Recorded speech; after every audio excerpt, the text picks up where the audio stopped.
The wind was howling, rain was pouring, and thunder was clapping. I was soaked to the bone and freezing cold. I needed shelter, and I needed it fast. Then in the distance I saw a light.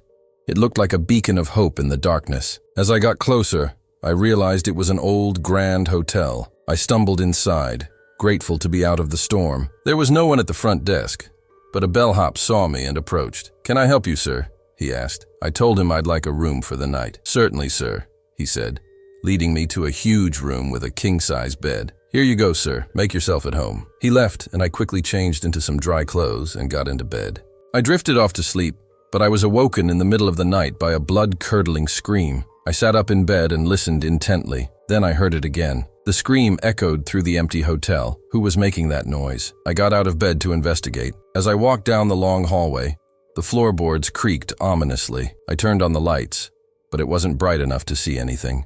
Suddenly, the lights flickered and went out, plunging me into darkness. I ran back to my room, slamming the door behind me. Maybe it was just a dream, I thought. In the morning, I got up and got dressed and went downstairs for breakfast. There was no one in the dining room. I walked over to the counter and poured myself a cup of coffee. Then I noticed a newspaper. The headline read, "Local hotel offers discounts to travelers." Below the article was a faded photograph of the same hotel. It looked so inviting. Why did no one ever leave? Days turned into weeks, and I still didn't know the answer to that question. I tried to make the best of it.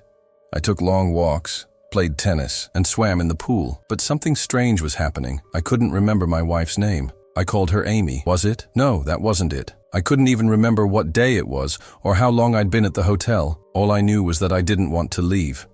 I liked the anonymity. One day, I was reading by the pool when a woman approached. She introduced herself as Mary. We talked for hours about everything and nothing.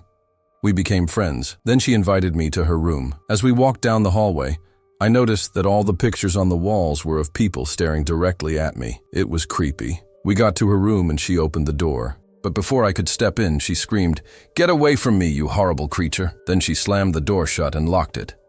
What had I done? I pounded on the door, but she didn't answer. I kept trying to get in, but it was no use. The door was locked from the inside. I could hear her voice echoing through the empty hotel. "Help me! Please! Someone, anyone, please help me!" Then she stopped. I stayed there for hours, but eventually, I had to give up. I walked back to my room defeated. It didn't take long for me to realize what was happening. The hotel fed on our memories. The longer we stayed, the less we remembered. And if you forgot who you were, then you couldn't leave. So I was trapped in a hotel with no past, no present, and no future. And to this day, I'm still there,